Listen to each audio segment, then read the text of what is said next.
Take a teach me cha teach guasame do badana dong de raan dere Facebook profile issue kire ka dan take Facebook de dong she break the rule kire she policy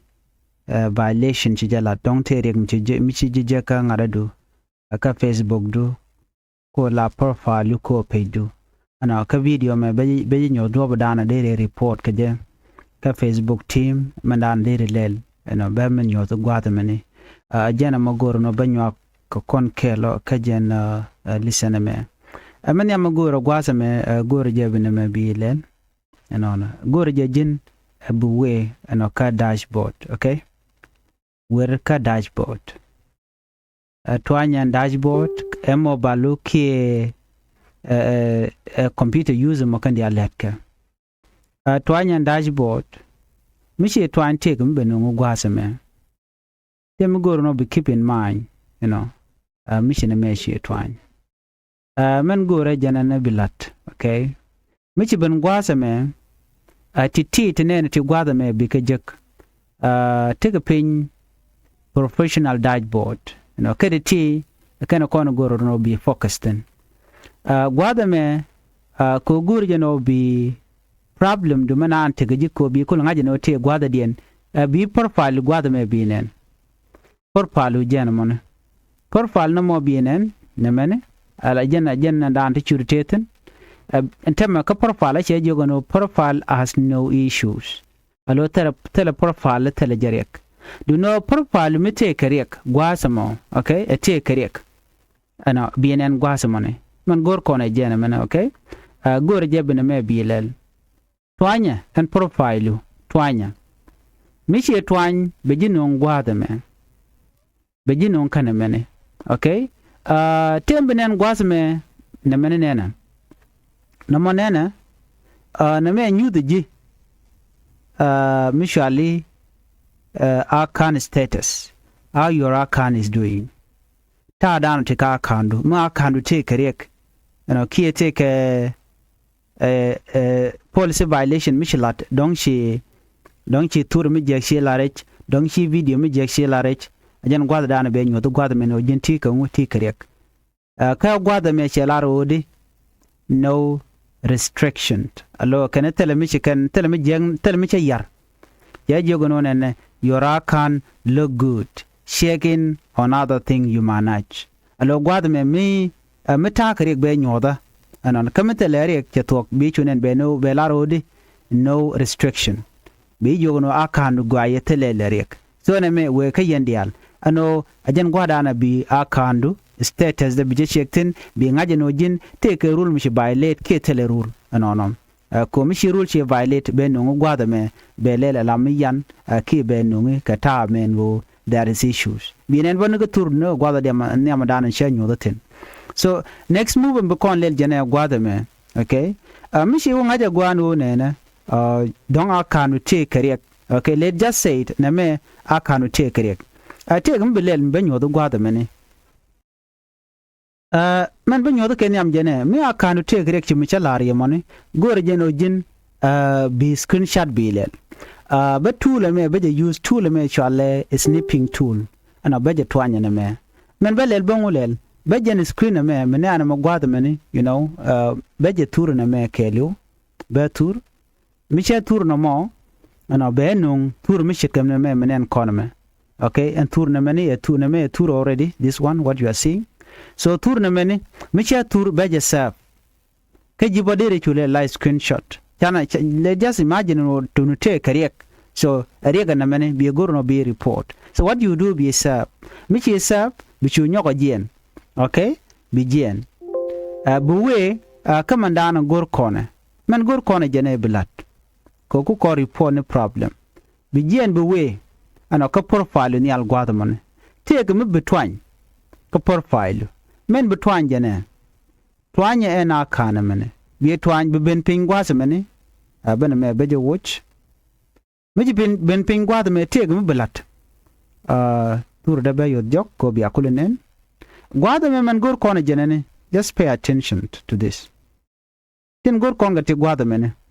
okay men gor kona long ko ku ko report a problem man ku ko report a problem ku ko report jene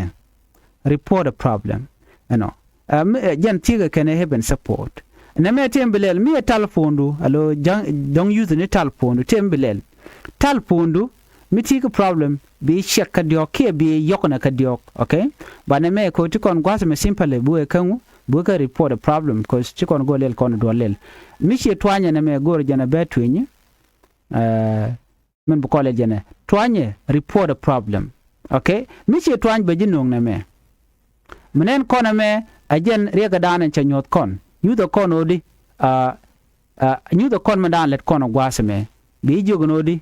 include or don't include. What we do include gwasa because include bana je twany ko jen dana gor kona okay because include bana je twany me ba nyot kon mi che twany be jinong na me be jinong please include as much information as possible. And then gwasame beji jogano area tik problem tino area dien me a profile be gor gwadamo me a profile tikare gon me a profile be twine alarik du gwadan it you have to include it there and then detail gwadame brach kamandana dong de lar okay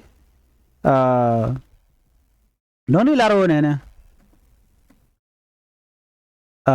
just and medera gor so beje nung ya gwadame then be sure to be garping gwadame I will do something here cause benung ya mandan de lel and okay mandan dong de lat ke je ki de Facebook de ke jogono an ta kare ka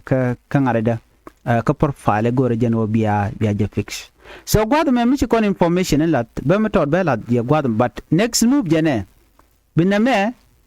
mi chelele at a screenshot or video muguna ba an screenshot be twany muguna ba an video be twany ko gor jeno bi problem mo bi wo ka Facebook do okay so gor jen bi twanya na mo ka do dan dire twany kaje so chana na me men gwej benikel gwasa me jene men bilel biname bi la rich no ala men dan dire lel take mugore no bi nyok gwata meni ala your profiling okay profile link mitetin ala bi la gwata mani and profiling du mandanen dong gujeno dong de la ko se jan ba ju she kaja be nyot gwata dan de jexten kajan mi jamana gwasa dan de rega me de je fixten gore jeno bu we gwata me kam chelele link ala link do so na me use a computer okay me use a computer binamele but me computer use this is what you're going to do okay the profile be non gwadame gore jeno jin bi jen bu ka jen profile me titen gwadame and te me gor gwadame me lat gwa 3 dot t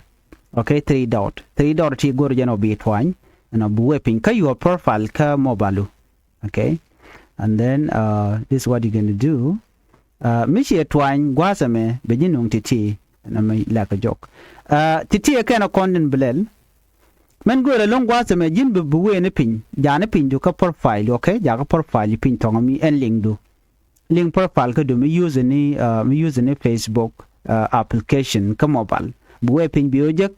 bi link ma bi ja copy mishi copy and then bi nyoko jok bu lo jok ka do dan dong de dire lat keje gwazame anyo de ko jin bu loy gwadami ko bi ujek pin gwasamo ti manchalari you just go back bi copy en linga dan mi shi copy gwazame shi copy bi jien ka ta dan she nyot kon gwadame jin bi jien bu we ka mi shi lunjo gwadame bi ben gwadame ne bi shi paste gwasame ne janano next thing mi shi talk what you do bi ngulel be you submit just click this form submit me twanya mi ke submit to talk bi chole ne je bi kan jag message so gwada dan bi message mo bi ojekten be nyodo nyok in case mo dong ti kan jag message ko ngai kon la kana jag message de kana jaka your email and okay de je include bonaka message gwaza mo man mobile number so next thing you need to do bu we point ka jan profile gwada men yal twanya mene and then bu we pin tie mugoro belat gwasame mugor jene bi masi ni kubike check len mi chelele pen support ne pen support gwasame gor kono support inbox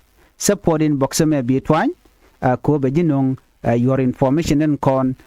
me don't take a message mi cha jage be jek te gwa me your alert no na me be twan by the way, and I'm gonna do that mi che twan na me you know che twan be ji no riku. Let's say right now, tell a message me ben ano ka tell ring madong mi shala no violation ka tell mi report bani. So me tell mi report then there no gwa mo ke mi take. So do be me they Facebook they can jilwa kaja. Let's just imagine that take profile you take then go be fix again drop down they fix kaja and then la be jang ka message ne so na me there chong na me ka comment kim gu jeno te video me de lam de jelo please make sure no be bu gar ping mo chwa de pro jeno yen be channel bo be support be subscribe be man